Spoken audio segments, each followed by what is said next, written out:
2024-এ যে সমস্ত ছাত্রছাত্রী উচ্চ মাধ্যমিক ফাইনাল পরীক্ষা দিতে যাচ্ছ তাদের জন্য আজকের এই ভিডিওটি খুবই গুরুত্বপূর্ণ হতে চলেছে, কেননা এই ভিডিওর মাধ্যমে আজ তোমাদের দেখিয়ে দেবো পরিবেশবিদ্যার পেজ 358-এর সমস্ত এমসিকিউ ও এসএকিউ নির্ভুল উত্তর।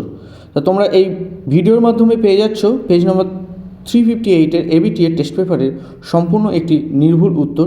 তো তার আগে তোমাদেরকে অনুরোধ করি যে তোমরা যদি এই চ্যানেলে নতুন হয়ে থাকো তাহলে তোমরা চ্যানেলটিকে অবশ্যই সাবস্ক্রাইব করে দাও এবং নোটিফিকেশনের বেল আইকনটিকে অন করে দাও এইরকম ধরনের নিত্য নতুন নোটস এবং সাজেশনটি সবার আগে পাওয়ার জন্য। তা আমার এই চ্যানেলের মাধ্যমে তোমাদের 2024-এ ফাইনালে আসার বিভিন্ন সাবজেক্টের ওপর নোটস এবং সাজেশনটি দেওয়া হয়েছে। তোমরা যদি না পেয়ে থাকো তাহলে তোমরা কিন্তু সেইগুলো প্লেলিস্টে গিয়ে অতি শীঘ্র সংগ্রহ করে নাও। সেগুলো থেকেই কিন্তু তোমরা 2024-এ 100% তোমরা কমন পাবে। তা বিদ্যাঙ্গন ইউটিউব চ্যানেলটি ভালো লাগলে অবশ্যই তোমরা চ্যানেলটিকে সাবস্ক্রাইব করে দাও। দেখে নাও যে প্রশ্নগুলো তোমাদের করে দিয়েছি। প্রথম প্রশ্নটা দেখে নাও, বিশ্ব পরিবেশ দিবস পালন করা হয়, উত্তরটি হবে 5ই জুন। ভারতের জীববৈচিত্র্যের আইন প্রণীত হয়, উত্তরটি হবে 2002 খ্রিস্টাব্দে। তারপরে দেখো, রেসারপিন নামক ঔষধ পাওয়া যায়, যে উত্তরটি হবে ডি অর্থাৎ সর্পগন্ধা গাছ থেকে। 4 নম্বর প্রশ্ন, ভারতবর্ষে মোট হটস্পটের সংখ্যা, উত্তরটি হবে 4টি।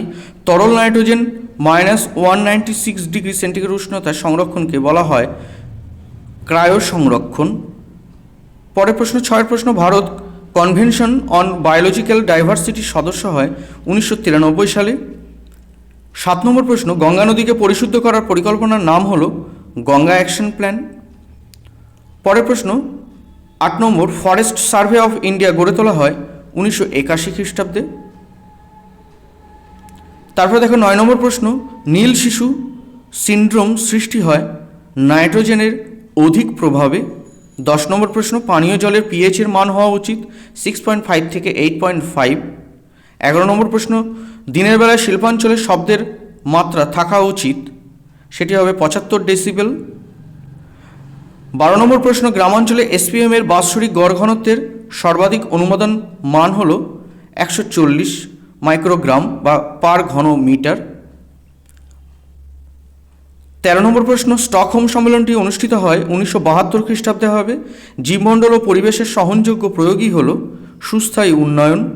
তারপরে দেখো 15 নম্বর প্রশ্ন, মানব সামর্থ্যের পরিপূর্ণতার কথা বলেছেন অমর্ত্য সেন। 1972 খ্রিস্টাব্দে তৎকালীন ভারত সরকার দ্বারা প্রতিষ্ঠিত সংস্থাটি হল, উত্তরটি হবে এনইপিসি। সবচেয়ে কম দূষণ সৃষ্টিকারী জ্বালানি হল প্রাকৃতিক গ্যাস। 18 নম্বর প্রশ্ন, ভূতাপ শক্তি হল অপ্রচলিত শক্তি। 19 নম্বর প্রশ্ন, 1997 খ্রিস্টাব্দে ইন্দোনেশিয়ায় যে বিশেষ ধরনের ধান চাষ চালু হয় সেটি হচ্ছে IR36। 20 নম্বর প্রশ্ন, জৈব সার হিসেবে ব্যবহৃত দুটি ব্যাকটেরিয়ার নাম হলো রাইজোবিয়াম ও অ্যাজোটোব্যাক্টর। 21 নম্বর প্রশ্ন, মাইকোরাইজার কাজ হলো প্রতিকূল পরিবেশে মূলরম হিসেবে। 22 নম্বর প্রশ্ন, খনিজ মৌল উদ্ভিদ দেহে প্রবেশ করে যে প্রক্রিয়ায় সেটি হচ্ছে অভিস্রবণ। 23 নম্বর প্রশ্ন, বায়ো এনার্জি পাওয়া যায় বায়োগ্যাস থেকে। খাদ্য শৃঙ্খলের প্রতিটি ধাপে ধাতব উপাদানের ঘনত্ব ক্রমাগত বৃদ্ধি পাওয়াকে বলা হয় বায়ো ম্যাগনিফিকেশন। তাহলে প্রত্যেকটা এমসিকিউ কিন্তু তোমাদের করে দিয়েছি, তোমরা এখান থেকে দেখে নিজেদের টেস্ট পেপারগুলো সলভ করে নাও। তারপরে দেখো শুরু হয়ে যাচ্ছে সংক্ষিপ্ত উত্তরভিত্তিক প্রশ্নাবলী অর্থাৎ এসএকিউ। প্রথম প্রশ্ন, বায়োস্ফিয়ার রিজার্ভে কয়টি অংশ ও কি কি? তার উত্তরটি হচ্ছে 3টি অংশ। একটা হচ্ছে কোর অঞ্চল, বাফার অঞ্চল, আর একটা হচ্ছে ট্রানজিশন অঞ্চল। পরের প্রশ্ন অর্থাৎ অথবা দিয়ে যে প্রশ্নটা দিয়েছে, ভারতের লুপ্তপ্রায় দুটি সরীসৃপের নাম লেখো। একটি হচ্ছে কচ্ছপ আর একটি হচ্ছে ঘড়িয়াল। 2 নম্বর প্রশ্ন, এমএবি এর সম্পূর্ণ নাম কি? না, এমএবি এর সম্পূর্ণ নাম হবে man and the biosphere programme. Man and the biosphere programme. পরের প্রশ্ন অথবা দিয়ে যে প্রশ্নটা দিয়েছে, ভারতের দুটি জীববৈচিত্র্যপূর্ণ রাজ্যের নাম লেখো। একটি হবে কেরালা, অপরটি হবে কর্ণাটক।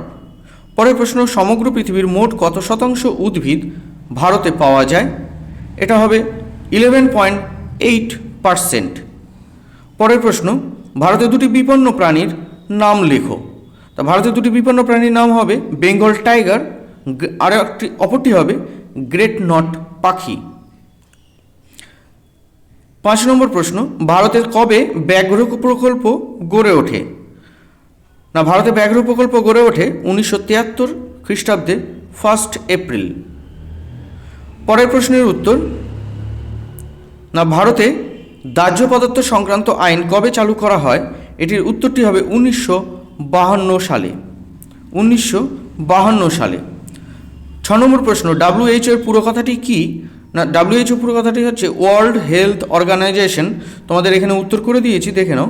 ওয়ার্ল্ড হেলথ অর্গানাইজেশন বানানটা একটু ভুল আছে, তা অর্গানাইজেশনে বানানে এস দিয়েছে, এখানে জেড হবে, তা অর্গানাইজেশন বানানটা নিজেরা একটু কারেকশন করে নিও। অথবা দিয়ে NCEP এর পুরো কথাটি লেখো। তা NCEP এর পুরো কথাটি হবে national committee for environment protection. National committee for environment protection, NCEP এর পুরো কথা।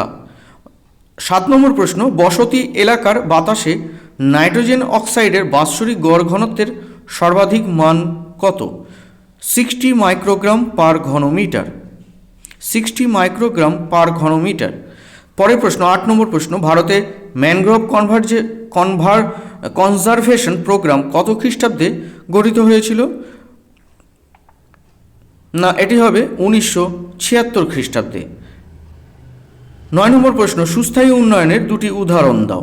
সুস্থায়ী উন্নয়নের দুটি উদাহরণ হবে, 1 নম্বর উদাহরণ হবে স্থায়ী পপুলেশন, 2 নম্বর উদাহরণটাই হবে বায়োডাইভার্সিটির সংরক্ষণ। আবারও বলছি, 1 নম্বর হচ্ছে স্থায়ী পপুলেশন, 2 নম্বর হবে বায়োডাইভার্সিটি সংরক্ষণ।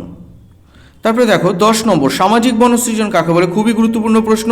তা সামাজিক বনসৃজন কাকে বলে, উত্তরটা তোমরা এখানে পেয়ে যাচ্ছ। সমাজের কল্যাণে অরণ্য সীমার বাইরে বিভিন্ন ধরনের অব্যবহৃত ও পতিত জমিতে অরণ্য সৃষ্টির উদ্যোগকে সামাজিক বনসৃজন বলে। আবারও বলছি, সমাজের কল্যাণে অরণ্য সীমার বাইরে বিভিন্ন ধরনের অব্যবহৃত ও পতিত জমিতে অরণ্য সৃষ্টির উদ্যোগকে সামাজিক বনসৃজন বলে।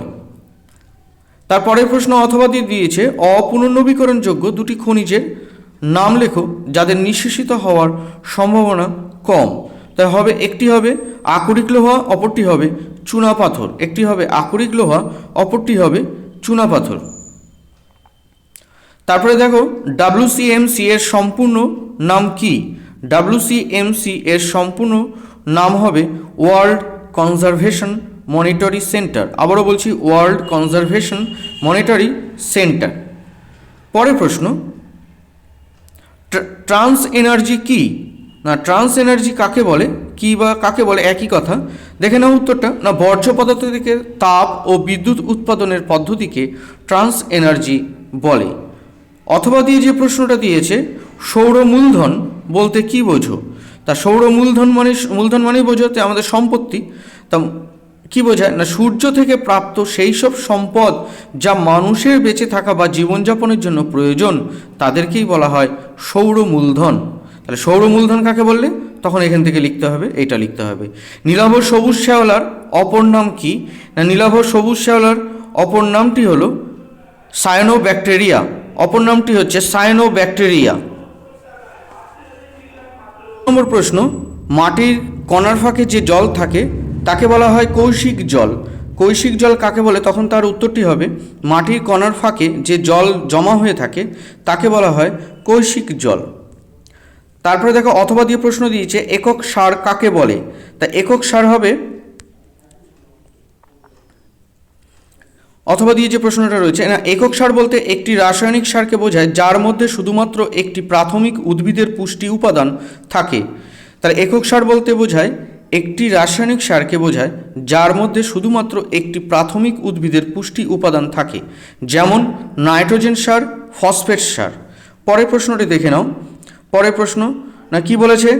না রোডেন্টিসাইড কাকে বলে? রোডেন্টিসাইড কাকে বলে? না,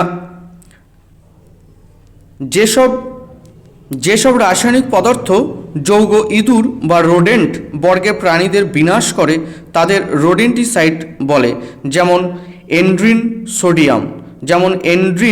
সোডিয়াম। তারপরে প্রশ্ন দেখো যে শস্যাবর্তন চাষ কাকে বলে? তা শস্যাবর্তন চাষ এটি কিন্তু খুব গুরুত্বপূর্ণ প্রশ্ন, এটা কিন্তু আসার সম্ভাবনা রয়েছে।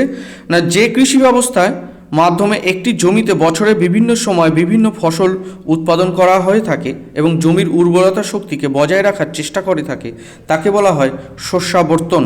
তাহলে আবারও বলে দিচ্ছি, যে কৃষি ব্যবস্থার মাধ্যমে একই জমিতে বছরে বিভিন্ন সময় বিভিন্ন ফসল উৎপাদন করে জমির উর্বরতা শক্তিকে বজায় রাখার চেষ্টা করে তাকে বলা হয় শস্যাবর্তন। তারপরে প্রশ্ন দিয়েছে, লাস্ট প্রশ্ন, বাজার বাগান কৃষি কাকে বলে? বাজার বাগান কৃষি কাকে বলে? অথবা যে প্রশ্নটা তার উত্তরটি দেখে নাও না, যে বাজার কেন্দ্রিক কৃষি ব্যবস্থায় আধুনিক পদ্ধতিতে বৃহদায়তনে শাকসবজি চাষ করা হয় তাকে বাজার বাগান কৃষি বলে। আবারও বলছি, যে বাজার কেন্দ্রিক কৃষি ব্যবস্থায় আধুনিক পদ্ধতিতে বৃহদায়তন শাকসবজি চাষ করা হয় তাকে বাজার বাগান কৃষি বলে।